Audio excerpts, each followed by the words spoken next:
1943 کو new yorker hotel کی ملازمہ else موناگن نے کمرہ نمبر 3327 میں 86 سالہ یہ مرد نیکولا ٹیسلا تھا، جسے سب کچھ ایجاد کرنے والا بھی کہا جاتا تھا۔ آئیے آپ کو سب سے ذہین دماغ کی کہانی سناتے ہیں جو تاریخ نے دیکھا۔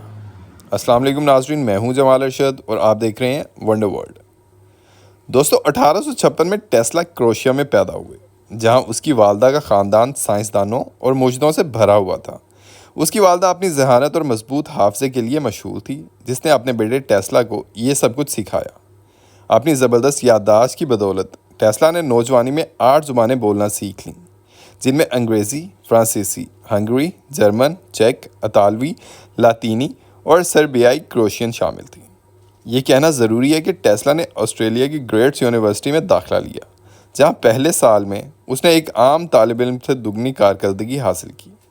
اس یونیورسٹی کے پروفیسرز نے اس کے والد کو مطلع کیا کہ اگر اس کا بیٹا اسی رفتار سے جاری رہا تو وہ تھکن کے باعث مر جائے گا۔ ٹیسلا نے ایڈیسن کمپنی میں فرانس میں ایک الیکٹریشین کے طور پر کام کیا۔ اس کی صلاحیت کی بدولت اسے امریکہ میں کمپنی کی شاخ میں منتقل کیا گیا۔ ایڈیسن نے اسے ڈی سی جنریٹرز کو دوبارہ ڈیزائن کرنے کا کام دیا۔ ٹیسلا نے جواب دیا کہ وہ بجلی کو زیادہ مؤثر طریقے سے اور کم خرچ پر منتقل کر سکتا ہے۔ ایڈیسن نے اس پر یقین نہیں کیا اور اسے چیلنج کیا کہ اگر وہ ایسا کر سکے گا تو اسے $50,000 دے گا۔ حالانکہ ٹیسلا کی ہفتہ وار تنخواہ صرف $18 تھی۔ چند ماہ بعد ٹیسلا نے واقعی اپنا ڈیزائن مکمل کیا، لیکن ایڈیسن نے اسے 1 سینٹ بھی نہیں دیا اور کہنے لگا کہ وہ امریکی مذاق کو نہیں سمجھتا۔ اس پر ٹیسلا نے فوری طور پر استعفیٰ دے دیا اور جنگ کا آغاز ہوا۔ مزید یہ کہ ٹیسلا نے 2 سرمایہ کاروں سے فنڈز حاصل کیا اور اپنی کمپنی قائم کی تاکہ وہ ایڈیسن کے ساتھ کرنٹ وار لڑ سکے۔ ایڈیسن ڈی سی کا استعمال کر رہا تھا، جو طویل فاصلے پر منتقل کرنے کے لیے مہنگا تھا، جبکہ ٹیسلا اے سی کا استعمال کر رہا تھا، جو زیادہ مؤثر اور کم خرچ تھا۔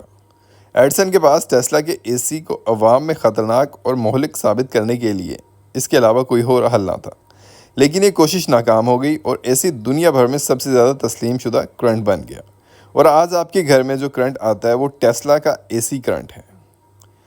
ٹیسلا کی اپنی کمپنی میں پہلا پیٹنٹ الیکٹریکل ڈائنامو انجن کے لیے درج کیا گیا تھا، لیکن بدقسمتی سے یہ پیٹنٹ کمپنی کے نام پر درج کیا گیا تھا اور سرمایہ کاروں نے اسے کمپنی سے نکال دیا، جس سے اس نے پیٹنٹس پر کنٹرول کھو دیا۔ اسی دوران ٹیسلا نے ٹیسلا کوائل ایجاد کیا، جو وائرلیس ٹیکنالوجی کی بنیاد پر تھا، جو آج بھی ریڈیو میں استعمال ہوتی ہے۔ چونکہ ٹیسلا پیٹنٹ رجسٹرڈ کرنے اور صرف اپنے خیالات کو اپنے دماغ میں رکھنے میں دلچسپی نہیں رکھتا تھا، اٹلی کے انجینئر مارکونی نے ریڈیو کا پیٹنٹ اپنے نام پر رجسٹرڈ کیا اور اس ایجاد پر نوبل انعام جیتا۔ لیکن حقیقت میں ریڈیو کی بنیاد ٹیسلا کے 18 پیٹنٹس پر تھی، جس کا کوئی اعتراف نہیں کیا گیا۔ ناظرین، 1895 میں ٹیسلا نے ایک hydro electric power plant design کیا، جو 1 سال بعد نیو یارک کو بجلی فراہم کرنے کے لیے استعمال ہوا۔ اس نے پہلی وائرلیس ریموٹ کنٹرول کشتی بھی ایجاد کی، جو اس وقت ایک سائنسی ترقی تھی۔ ٹیسلا نے اس وقت ایک عجیب وائرلیس آلہ پر پیغامات وصول کیے، جنہیں دوسرے سیاروں پر بسنے والے مخلوق کے پیغامات سمجھا گیا۔ لیکن 1 صدی سے زیادہ بعد ہم نے سیکھا کہ وہ پیغامات بلیک ہول سے گزرنے والی گریویٹیشنل لہریں تھیں۔ ٹیسلا کی سب سے بڑی دلچسپی اس وقت یہ تھی کہ وہ بجلی کو ہوا کے ذریعے دنیا بھر میں مفت منتقل کر سکے۔ اس نے نیو یارک میں وارڈن کلف ٹاور کی تعمیر کے لیے کچھ سرمایہ کاروں سے فنڈز حاصل کیا تاکہ اپنے سب سے بڑے پروجیکٹ یعنی وائرلیس انرجی ٹرانسفر پر عمل درآمد کر سکے۔ لیکن ٹاور کی تعمیر مکمل ہونے سے پہلے سرمایہ کاروں نے دیکھا کہ یہ پروجیکٹ غیر مؤثر ہے اور فنڈنگ ختم کر دی۔ 1917 میں اسے منہدم کر دیا گیا اور ٹیسلا نے دیوالیہ پن کا اعلان کیا۔ آپ کو یہ جان کر اور بھی حیرت ہوگی کہ جب آئنسٹائن سے پوچھا گیا کہ دنیا کے سب سے ہوش مند آدمی ہونے کا کیا احساس ہے، تو آئنسٹائن نے کہا کہ نیکولا ٹیسلا سے پوچھو۔ ٹیسلا کو دنیا کی طرف سے اس کی موت کے بعد کئی سالوں تک سراہا نہیں گیا، اور یہ ایک بہت ہی افسوسناک بات ہے۔ ٹیسلا ایک عظیم آدمی تھا جس نے خود کو سائنس کے لیے وقف کر دیا۔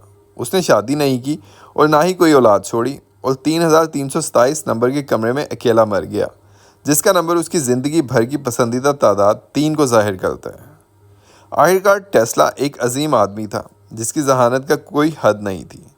اگر وہ نہ ہوتا تو ہم دور دراز علاقوں پر بجلی نہ پہنچا سکتے، نہ ہی ریڈار، موبائل، ریڈیو یا انٹرنیٹ کا استعمال کر پاتے۔ اس عظیم الیکٹریشین کو سلام۔ دوستو آج کے لیے اتنا ہی۔ امید ہے کہ آپ کو ہماری آج کی یہ ویڈیو بہت پسند آئی ہوگی۔ اپنی رائے کا اظہار کامنٹ سیکشن میں ضرور کیجیے گا اور ہمارے یوٹیوب چینل ونڈر ورلڈ کو سبسکرائب ضرور کیجیے گا۔ ملتے ہیں اگلی ویڈیوز میں بہت سی نئی اور دلچسپ معلومات کے ساتھ۔ تب تک کے لیے اپنا ڈھیروں خیال رکھیے گا۔ اللہ نگہبان۔